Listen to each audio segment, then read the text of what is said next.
Hey everyone, it's Mike, the Nootropic Reviewer, and in today's video we're talking about Panax Ginseng. As you can see, based on the size of this bottle, look, it's tiny. It is incredibly potent stuff. So here's like the size of the bottle. I mean, it's what, a quarter of the size of your palm. You can see the color, it's somewhat similar to ashwagandha. It has that orangey yellowish color.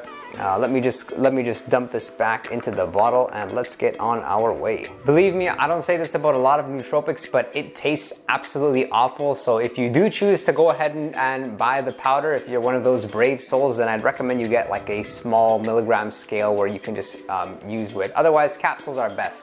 I would rate Panax Ginseng 4 out of 10, and I'll share why in this video. Let this video be your guide. We'll talk about my experience with Panax Ginseng. I will talk a little bit about what is ginseng, what are some of the benefits, what are the side effects, and the appropriate dosages if you do choose to take it. Pretty much what got my attention about Panax Ginseng was its profound effects on fighting stress. There's a lot of talk in the nootropic community about Panax Ginseng being one of the best nootropics to decrease stress and anxiety.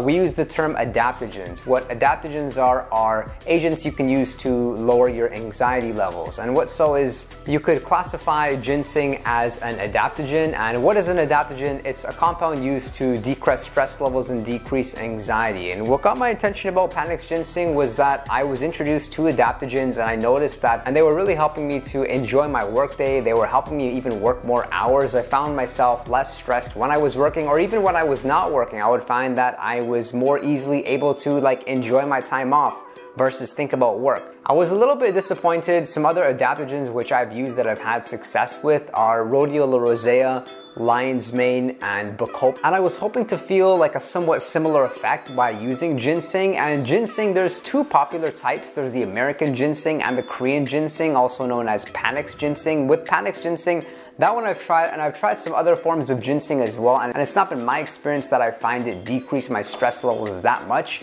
It could just be because, again, I've tried so many nootropics and I found a few which really work. I find that it wouldn't really go in my top 5 nor my top 10. So for example, this is rhodiola rosea, which I like a lot more because I find that I get that clear-mindedness. You can almost feel it fighting your stress, fighting off any fatigue you may have. Whereas with ginseng, it seems to do that, although it does it to a lesser extent. And that's something you can say makes ginseng unique to the other adaptogens, is that it is somewhat stimulating. And I personally don't like that. I'm one to only use stimulants in the early morning or maybe early afternoon, and then in the late afternoon, early evening, that's when I'll like my adaptogens, things like rhodiola rosea, bacopa, lion's mane, because what they can do again is they can just help you to decrease any fatigue you may have and just kind of keep you fresh, kind of keep you in that good, resourceful, energetic state throughout the whole day. Whereas with ginseng, because it's like slightly stimulating, I wouldn't be so comfortable taking it too late, as I'm sensitive to nootropics and sensitive to stimulants, and it would likely keep me up. But with this, it's very subtle. All right, so what is ginseng? As I mentioned before, the two most popular types are the American ginseng and the Korean ginseng. And there's other forms. There's Korean red ginseng. You may have heard of Siberian ginseng. Ginseng, similar to ashwagandha, it's been used in traditional medicine for centuries. All right, so benefit number 1 is that it's a potent antioxidant that may reduce inflammation. One study investigated the effects of having 18 young male athletes take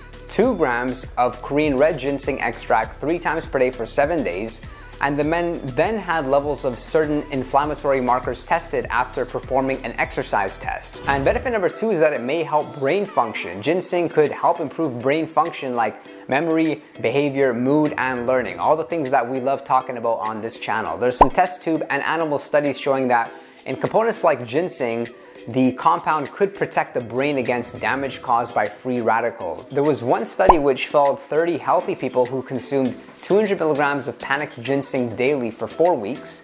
And at the end of the study, they showed an improvement in mental health, social functioning, and mood. Benefit number 3 is that it could improve erectile dysfunction. There's some research showing that ginseng may be a useful alternative for the treatment of erectile dysfunction in men. And it seems that the compounds in it may protect against oxidative stress in blood vessels and tissues in the penis and help restore normal function. Benefit number 4 is that it may improve the immune system. Furthermore, a study suggested that people who take ginseng could have up to a 35% higher chance of living disease-free for 5 years after surgery and up to 38% higher survival rate compared to those not taking it. So it seems that ginseng extract could enhance the effect of vaccinations against diseases like influenza. 5 is that it may have potential benefits against cancer. A review of several studies concluded that people who take ginseng may have a 16% lower risk of developing cancer. They could be less likely to get certain types of cancer, such as mouth, stomach, colon, than those who don't take it. There is unfortunately more research needed to make a conclusion as far as how effective it is to fight cancer. Nonetheless though, another good reason to be taking it. Benefit number 6 is that it may fight tiredness and help to increase energy levels, and it's been shown to help fight fatigue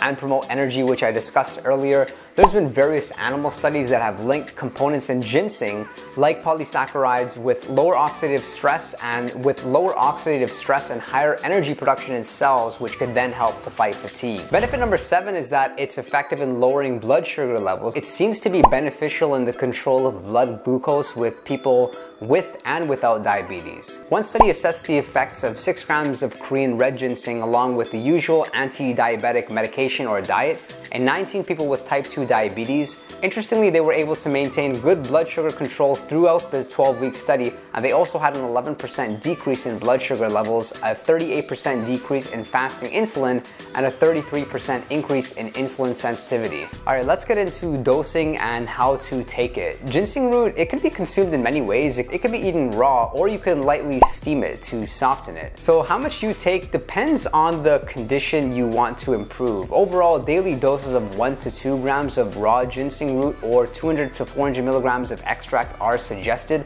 It's best, of course, to start with a lower dose and maybe increase over time.